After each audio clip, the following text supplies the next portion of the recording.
मध्यरात्रि का समय था जब एक भिखारी पुलिस चौकी के दरवाजे पर खड़ा था। उसके कपड़े फट-पे पुराने थे, चेहरा गंदगी से भरा हुआ था और आंखों में एक अजीब सी चमक थी। बारिश की ठंडी बूंदें उसके सिर पर गिर रही थीं, लेकिन वो हिला तक नहीं था। रात के अंधेरे में वो सिर्फ एक मामूली भिखारी लग रहा था, जो शायद रात गुजारने के लिए कोई जगह ढूंढ रहा हो।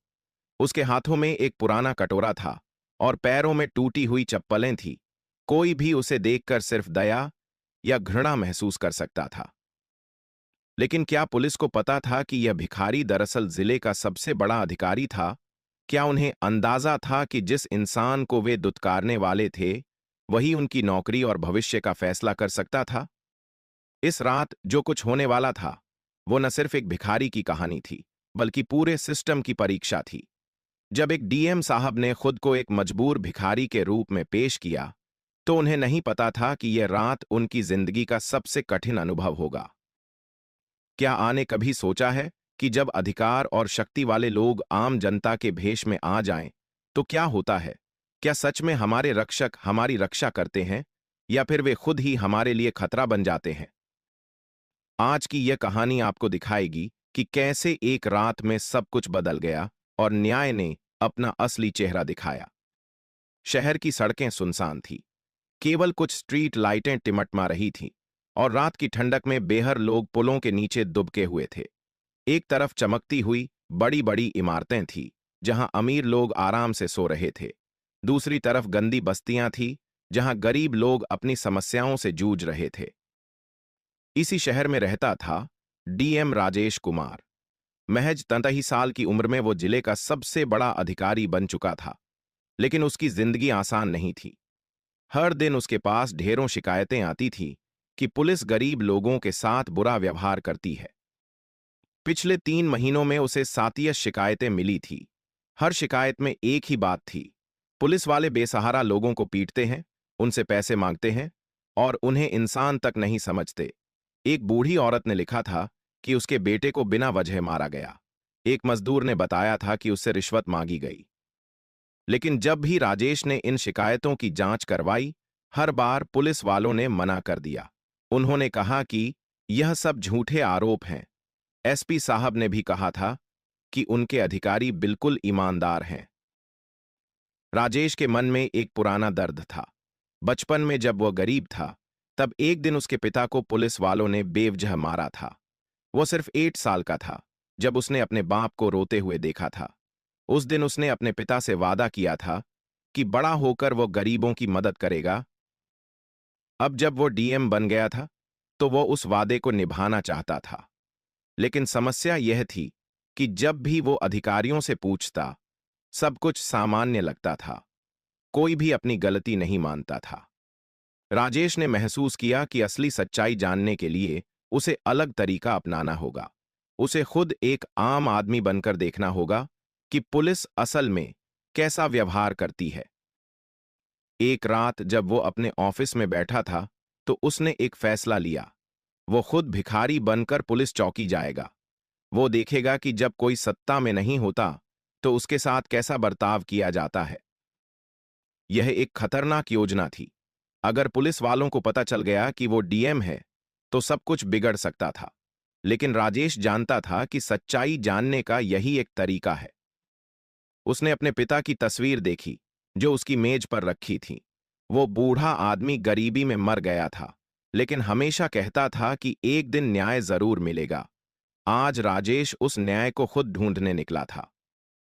उसने अपनी डायरी में लिखा था, आज मैं देखूंगा कि मेरे अधिकारी जनता के साथ कैसा व्यवहार करते हैं। चाहे जो भी हो, मैं सच्चाई जानकर रहूंगा। राजेश ने अपनी योजना को बेहद सावधानी से तैयार किया। उसने पिछले 2 दिन सड़कों पर घूमकर भिखारियों को देखा था। उनका चलने का तरीका, बोलने का अंदाज और कपड़ों की हालत, सब कुछ ध्यान से समझा था। पहले उसने अपने कपड़े तैयार किए। एक पुराना कुर्ता जो कई जगह से फटा हुआ था। पैंट में इतने छेद थे कि वो असली भिखारी के कपड़े जैसी लग रही थी।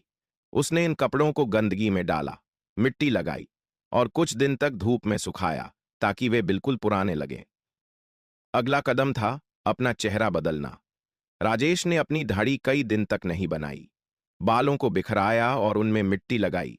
चेहरे पर गंदगी का लेप लगाकर वो बिल्कुल अलग इंसान लग रहा था। उसने अपनी आवाज भी बदली। अब वो बूढ़े आदमी की तरह कांपती आवाज में बोलता था। सबसे कठिन काम था बदबू का इंतजाम करना। राजेश ने अपने कपड़ों में प्याज और लहसुन रगड़ा, कुछ खराब तेल भी लगाया ताकि वास्तविक भिखारी की तरह महक आए। उसने अपने नाखून भी गंदे कर लिए और हाथों पर मिट्टी जमा दी। उसका अभिनय भी परफेक्ट था। वह लंगड़ा कर चलता था जैसे उसके पैर में दर्द हो, हाथों में कंपन लाता था और आंखों में डर का भाव रखता था। उसने एक कहानी भी तैयार की थी।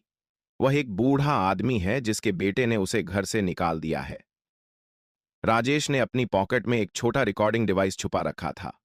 यह इतना छोटा था कि दिखाई नहीं देता था। उसने यही भी सोचा था कि अगर मामला बहुत बिगड़े तो वो अपनी पहचान बता देगा। आखिरी तैयारी में उसने अपने एक भरोसेमंद चपरासी रामू को बताया। रामू को कहा गया था कि अगर सुबह तक राजेश वापस नहीं आया तो वो एसपी को फोन करे। लेकिन रामू को यह नहीं पता था कि साहब क्या करने जा रहे हैं। रात के 11 बजे राजेश ने आखिरी बार आईने में अपना चेहरा देखा। वह पहचान में नहीं आ रहा था। एक सफल आईएएस अधिकारी से वो एक मजबूर भिखारी में बदल चुका था। उसने अपने दिल में कहा, पिताजी, आज मैं आपका वादा निभाने जा रहा हूं। आज मैं देखूंगा कि वास्तव में गरीबों के साथ क्या होता है। वो जानता था यह एक जोखिम भरा काम है, लेकिन सच्चाई जानने के लिए यह जरूरी था। राजेश ने अपना घर छोड़ा और पुलिस चौकी की तरफ चल पड़ा। वो नहीं जानता था कि यह रात उसकी जिंदगी बदल देगी। अंधेरी सड़कों पर चलते हुए वो एक भिखारी की तरह धीरे धीरे हिलता जा रहा था। रात के 11:15 राजेश पुलिस चौकी के सामने पहुंचा। चौकी की नीली रोशनी उसके चेहरे पर पड़ रही थी। 2 सिपाही गेट पर खड़े थे और आपस में हंस हंसकर बात कर रहे थे। राजेश ने धीरे धीरे कांपते कदमों से आगे बढ़ाया। साहब, साहब, उसने कमजोर आवाज में कहा, बहुत ठंड है, कहीं एक कोना मिल जाए रात बिताने के लिए। पहले सिपाही ने उसे देखा और नाक भौं सिकोड़ी। अरे ये क्या बदबू आ रही है, कहां से आ गया ये गंदा भिखारी। दूसरे सिपाही ने हंसते हुए कहा, भाग यहां से गंदे, ये कोई धर्मशाला नहीं है, पुलिस स्टेशन है यह। राजेश ने अपने अभिनय को जारी रखा, साहब, बहुत ठंड है, सिर्फ एक रात। अरे तू सुनता नहीं क्या? पहले सिपाही ने उसके कंधे पर धक्का दिया। चल भाग यहां से, वरना लाठी से पीटूंगा। राजेश लड़खड़ाया, लेकिन गिरा नहीं। उसका दिल तेजी से धड़क रहा था। यह सिर्फ शुरुआत थी। तभी अंदर से भारी आवाज आई, क्या तमाशा हो रहा है बाहर? इंस्पेक्टर शर्मा बाहर निकला। वो लंबा मोटा आदमी था जिसकी आंखों में अहंकार भरा था। उसने राजेश को देखा और घृणा से मुंह बनाया। अरे यह क्या तमाशा है? रात को भिखारी आ गए हमारे थाने में। उसकी आवाज में गुस्सा था। राजेश ने हाथ जोड़े। साहब, मैं कोई तकलीफ नहीं दूंगा, बस एक रात। एक रात? इंस्पेक्टर शर्मा ने व्यंग्य से कहा। अरे तुझे पता है यह कहां है? यह पुलिस स्टेशन है, तेरे बाप का घर नहीं। उसने राजेश के पेट में जोरदार लात मारी। राजेश दर्द से दोहरा हो गया। उसने कभी सोचा नहीं था कि उसे इतना दर्द सहना पड़ेगा। साहब, मैं सिर्फ, राजेश ने कांपती आवाज में कहने की कोशिश की। चुप! इंस्पेक्टर शर्मा गरजा। एक और आवाज निकाली तो जेल में बंद कर दूंगा। अवर निरीक्षक वर्मा भी बाहर आ गया। वो इंस्पेक्टर से भी ज्यादा क्रूर लग रहा था। सर, इस गंदे को भगा देते हैं, पूरी चौकी में बदबू फैला देगा। हां, इंस्पेक्टर शर्मा ने कहा, लेकिन पहले इसे सबक सिखाना चाहिए। ये लोग जब तक डंडा नहीं खाते, सुधरते नहीं। उसने राजेश के बालों को पकड़कर खींचा। अबे सुन, यहां आने की हिम्मत कैसे हुई? समझता क्या है अपने आप को? राजेश का सिर दर्द से फट रहा था, लेकिन वो जानता था कि अभी अपनी पहचान नहीं बताना है। उसे पूरी सच्चाई देखनी थी। माफ कर दीजिए साहब, उसने धीरे से कहा। माफी? अवर निरीक्षक वर्मा हंसा। अबे तुझे पता है यहां माफी कैसे मांगी जाती है?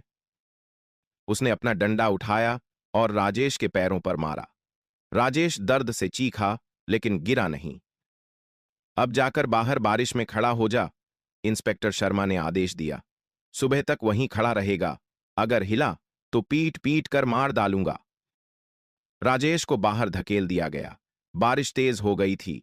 ठंडी बूंदें उसके सिर पर गिर रही थी। उसके कपड़े भीग गए थे और वह कांप रहा था। लेकिन सबसे ज्यादा दर्द उसके दिल में था। उसके अपने अधिकारी इतने क्रूर थे, एक मासूम भिखारी के साथ इतनी बेरहमी। इंस्पेक्टर शर्मा और अवर निरीक्षक वर्मा अंदर जाकर हंसने लगे। यह गंदा सुबह तक यहीं कांपता रहेगा, वर्मा ने कहा। इन भिखारियों को यही इलाज चाहिए, शर्मा ने जवाब दिया, वरना ये हमारी इज्जत समझते ही नहीं। राजेश बाहर खड़ा था, बारिश में भीगते हुए, लेकिन उसकी आंखों में अब एक अलग ही आग थी। वो धैर्य से इंतजार कर रहा था। उसने मन में सोचा, इनमें से किसी को नहीं पता कि ये किससे बदला ले रहे हैं। सुबह इन सब का असली चेहरा सामने आएगा। रात अभी बाकी थी और राजेश जानता था कि यह सिर्फ शुरुआत है। बारिश में खड़े खड़े राजेश को 2 घंटे हो गए थे। उसके कपड़े पूरी तरह भीग चुके थे और ठंड से उसका पूरा शरीर कांप रहा था। लेकिन सबसे हैरानी की बात यह थी कि वो बिल्कुल चुप था। कोई शिकायत नहीं, कोई विरोध नहीं। अवर निरीक्षक वर्मा को यह अजीब लगा। आमतौर पर भिखारी इतनी देर में रोना चिल्लाना शुरू कर देते थे, लेकिन यह आदमी बिल्कुल शांत खड़ा था। यह बड़ा अजीब है, वर्मा ने इंस्पेक्टर शर्मा से कहा। इतनी मार खाने के बाद भी यह चुप है। आमतौर पर ये लोग गिड़गिड़ाने लगते हैं। इंस्पेक्टर शर्मा ने खिड़की से राजेश को देखा। वास्तव में यह भिखारी अलग था। उसके खड़े होने का तरीका, उसकी चुप्पी कुछ तो अजीब। चल देखते हैं ये कितनी देर तक टिकता है, शर्मा ने कहा। अभी तो रात बाकी है। सुबह के 2 बजे राजेश को अंदर बुलाया गया। उसके होंठ नीले पड़ गए थे और पूरा शरीर कांप रहा था, लेकिन उसकी आंखों में अब भी वही धैर्य था। अबे तू कौन है? इंस्पेक्टर शर्मा ने संदेह से पूछा। इतनी मार खाने के बाद भी तू इतना शांत कैसे है? राजेश ने कांपती आवाज में जवाब दिया, साहब, मैं सिर्फ एक बेसहारा आदमी हूं। आपका गुस्सा सह लूंगा, बस एक कोना दे दीजिए। यह जवाब सुनकर अवर निरीक्षक वर्मा को और भी गुस्सा आया। अरे यह हमें उल्टा सीख दे रहा है। लगता है अभी भी इसका दिमाग ठिकाने नहीं आया। उसने राजेश को फर्श पर बैठने का इशारा किया। यहां बैठ और सुबह तक यहीं रही। एक आवाज निकाली तो राजेश चुपचाप फर्श पर बैठ गया, लेकिन अब वो कुछ अलग कर रहा था। वो बहुत ध्यान से हर चेहरे को देख रहा था, हर आवाज को सुन रहा था। उसकी आंखों में अब भिखारी जैसा डर नहीं था, बल्कि एक अधिकारी की तरह निरीक्षण कर रहा था। इंस्पेक्टर शर्मा को एक बार लगा कि इस भिखारी की आंखों में कुछ अलग है, लेकिन उसने इस ख्याल को झटक दिया। कल इसे ठीक से सबक सिखाना होगा, वर्मा ने कहा। यह बहुत अकड़ में लग रहा है। राजेश ने यह सब सुना। उसने मन में सोचा कि अभी कुछ और देखना बाकी है। अभी तो यह सिर्फ शुरुआत थी। उसकी जेब में छुपा हुआ रिकॉर्डर हर बात रिकॉर्ड कर रहा था। हर गाली, हर धमकी, हर अन्याय का सबूत जमा हो रहा था। सुबह होने में अभी भी 4 घंटे बाकी थे। रात के 3 बजे निरीक्षक शर्मा ने राजेश को उठने का इशारा किया। उठ, अब तुझसे कुछ काम करवाना है।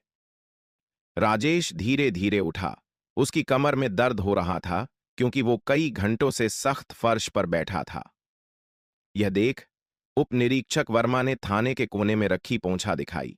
पूरा थाना साफ कर, शौचालय भी धो। अगर कहीं गंदगी दिखी तो फिर से पिटाई होगी। राजेश ने पोंछा उठाया। उसके हाथ ठंड से सुन्न हो गए थे, लेकिन उसने काम शुरू किया। यह पहली बार था जब एक जिलाधिकारी को इस तरह का काम करना पड़ रहा था।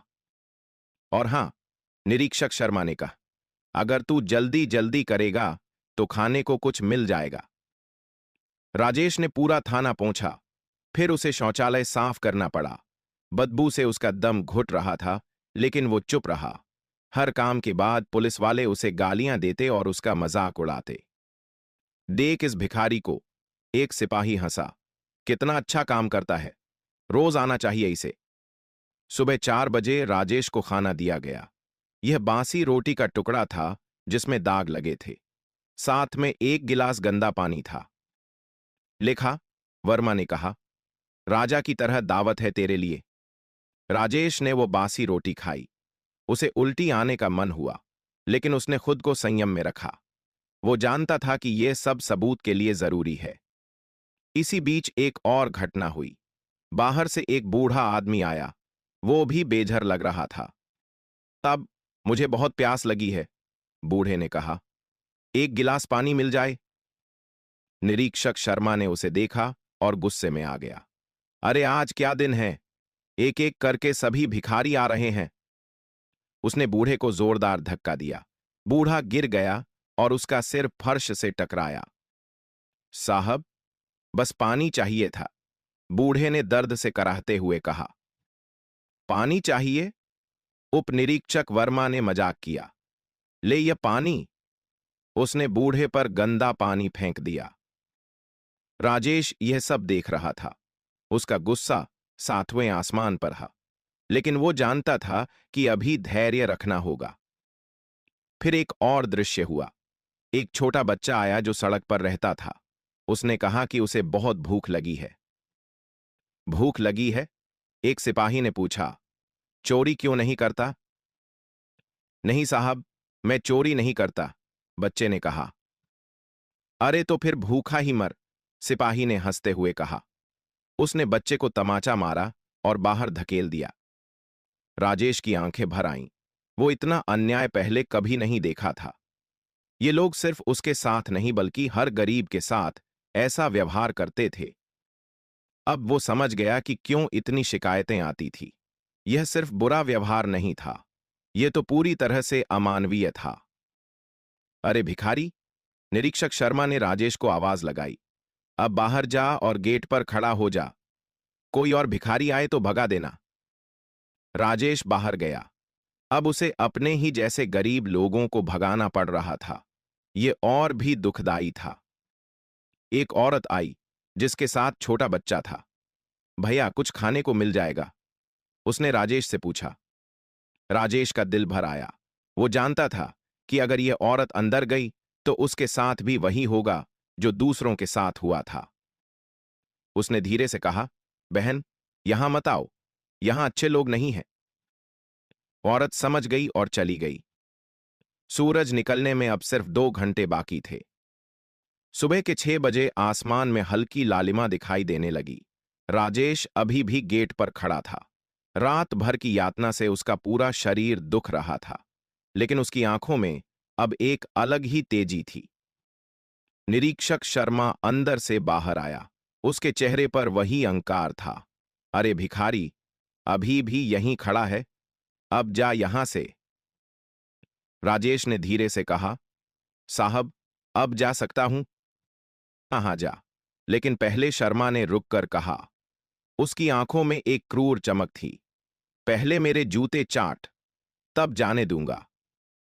यह सुनकर राजेश का पूरा शरीर कांप गया। यह अपमान की आखिरी हद थी। एक जिलाधिकारी से किसी के जूते चाटने को कहा जा रहा था। उपनिरीक्षक वर्मा भी हंसते हुए बाहर आ गया। हां हां, यही तो इनकी औकात है, जूते चाट तब जा। सभी सिपाही भी बाहर आ गए। सभी हंस रहे थे, जैसे ये कोई मजाक हो। राजेश ने गहरी सांस ली। अब वो और नहीं सह सकता था। यह अपमान की वो हद थी जिसके आगे चुप रहना गुनाह होता। उसने धीरे धीरे अपने कपड़ों से धूल झाड़ी, फिर अपनी कमर सीधी की। उसका पूरा व्यवहार बदलने लगा। क्या कर रहा है? शर्मा ने संदेह से पूछा। राजेश ने अपनी आंखें उठाई। अब उनमें डर नहीं था, बल्कि एक अधिकारी का रोब था। उसकी आवाज भी बदल गई थी। अब यह कांपती हुई भिखारी की आवाज नहीं थी। अब बहुत हुआ, राजेश ने स्पष्ट आवाज में कहा। अब खेल खत्म। सभी पुलिस वाले हैरान हो गए। यह वही आदमी था जो रात भर उनकी मार सहता रहा था। लेकिन अब उसका स्वर बिल्कुल अलग था। तू तू क्या बोल रहा है? शर्मा ने हकलाते हुए पूछा। राजेश ने अपनी जेब से एक कार्ड निकाला। वो उसका पहचान पत्र था, भारत सरकार का आधिकारिक कार्ड। मैं तुम्हारा डीएम हूं, राजेश ने धीरे से लेकिन स्पष्ट आवाज में कहा। जिलाधिकारी राजेश कुमार। यह सुनते ही निरीक्षक शर्मा का चेहरा सफेद पड़ गया। उसके हाथ से डंडा गिर गया। उप निरीक्षक वर्मा की आंखें फैल गई, जैसे उसने कोई भूत देखा हो। सभी सिपाही एक दूसरे का मुंह देखने लगे। कोई भी यकीन नहीं कर पा रहा था कि जिसे वे रात भर मारते पीटते रहे, वो उनका सबसे बड़ा अधिकारी था। सर, सर, यह शर्मा की जुबान लड़खड़ाने लगी। क्या सर? राजेश का स्वर अब और भी तेज हो गया। रात भर तुमने मुझे सर नहीं कहा, अब क्यों याद आया? वर्मा के पैरों से जमीन खिसक गई। वो जानता था कि अब उसकी नौकरी गई। पूरी रात तुमने मुझे पीटा है। राजेश की आवाज में अब गुस्सा साफ दिख रहा था। मुझसे झाड़ू पोंछा करवाया है, बासी खाना खिलाया है और अब जूते चाटने को कहा है। सभी पुलिस वाले अब कांपने लगे थे। उन्हें एहसास हो गया था कि वे कितनी बड़ी गलती कर चुके हैं। अब देखते हैं तुम्हारी नौकरी कैसे बचती है। राजेश ने अपना मोबाइल निकाला। राजेश ने अपना मोबाइल निकाला और एक नंबर डायल किया। पूरा थाना मौत के सन्नाटे में डूब गया था। हर सिपाही की सांस तेज चल रही थी। पुलिस महानिरीक्षक साहब, राजेश ने फोन में कहा, मैं जिलाधिकारी राजेश कुमार बोल रहा हूं। तुरंत सभी वरिष्ठ अधिकारियों को शहर थाने भेजिए। निरीक्षक शर्मा के घुटने कांपने लगे। उसे एहसास हो गया कि अब सब कुछ खत्म हो गया। सर, हमें नहीं पता था, वो हकलाने लगा। नहीं पता था? राजेश का स्वर गरज की तरह गूंजा। तुम्हें नहीं पता था कि मैं इंसान हूं? तुम्हें नहीं पता था कि एक भिखारी के साथ भी इंसानियत से पेश आना चाहिए? उपनिरीक्षक वर्मा अब सिर झुकाए खड़ा था। उसकी आंखों से आंसू निकल रहे थे। माफ कर दीजिए सर, वो गिड़गिड़ाया। हमसे भूल हो गई। भूल? राजेश ने तंज से कहा। तुमने एक बूढ़े आदमी को पानी के लिए मारा? यह भूल थी? एक बच्चे को भूख के लिए तमाचा मारा? यह भूल थी? तभी सायरन की आवाज सुनाई दी। एक के बाद एक सरकारी गाड़ियां थाने के सामने आकर रुकी। पुलिस महानिरीक्षक, वरिष्ठ पुलिस अधीक्षक और अन्य बड़े अधिकारी गाड़ियों से उतरे। जब उन्होंने देखा कि जिलाधिकारी साहब भिखारी के कपड़ों में खड़े हैं, तो सभी हैरान रह गए। सर, यह क्या हाल है? पुलिस महानिरीक्षक ने पूछा। यही तो मैं दिखाना चाहता था, राजेश ने कहा। मैंने पूरी रात इन लोगों का व्यवहार देखा है। ये गरीबों के साथ जानवरों से भी बुरा बर्ताव करते हैं। निरीक्षक शर्मा अब जमीन पर गिर पड़ा। सर, मुझे माफ कर दीजिए। मेरे बच्चे हैं, बीवी है। जब तुम मुझे मार रहे थे, तब तुम्हें अपने बच्चों की याद नहीं आई? राजेश का गुस्सा अब चरम पर था। जब तुम एक बूढ़े को पीट रहे थे, तब तुम्हें अपने माता पिता की याद नहीं आई? वरिष्ठ पुलिस अधीक्षक ने कहा। सर, तुरंत कार्रवाई करते हैं। हां, राजेश ने कहा। इन सभी को तुरंत निलंबित करो। इनके खिलाफ मुकदमा दर्ज करो और मैं चाहता हूं कि यह खबर मीडिया में जाए, ताकि पूरे प्रदेश के पुलिस वालों को पता चल जाए कि गरीबों के साथ बुरा व्यवहार करने का क्या अंजाम होता है। सभी पुलिस वाले अब रो रहे थे, लेकिन राजेश का दिल नहीं पसीजा। मैंने कोई नाटक नहीं किया, उसने कहा। मैंने सिर्फ सच देखा है, और यह सच बताता है कि तुम लोग वर्दी पहनने के लायक नहीं हो। पुलिस महानिरीक्षक ने तुरंत अपना मोबाइल निकाला और मुख्यालय को फोन किया। तत्काल निलंबन आदेश तैयार करो।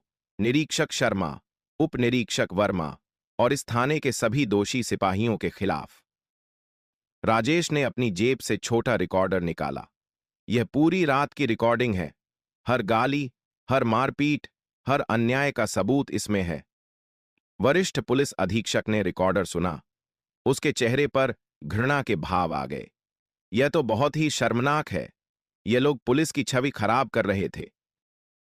तभी मीडिया की गाड़ियां भी आ गईं। खबर तेजी से फैल गई थी कि जिलाधिकारी ने भिखारी बनकर पुलिस की जांच की है। कैमरे चलने लगे और माइक्रोफोन राजेश की तरफ बढ़ाए गए। सर, आपने यह कदम क्यों उठाया? एक पत्रकार ने पूछा। राजेश ने गंभीर स्वर में जवाब दिया, मुझे लगातार शिकायतें मिल रही थी कि पुलिस गरीबों के साथ बुरा व्यवहार करती है, लेकिन जब मैं जांच करवाता तो सब कुछ सामान्य दिखता था। इसलिए मैंने खुद सच देखने का फैसला किया। निरीक्षक शर्मा अब हाथ जोड़कर खड़ा था। सर, मैं आपसे माफी मांगता हूं, लेकिन मेरे परिवार का क्या होगा? जब तुम गरीबों को पीट रहे थे, तब तुमने उनके परिवार के बारे में सोचा था? राजेश का जवाब कड़क था। जिस बच्चे को तुमने भूख के लिए मारा था, उसका कोई परिवार नहीं था।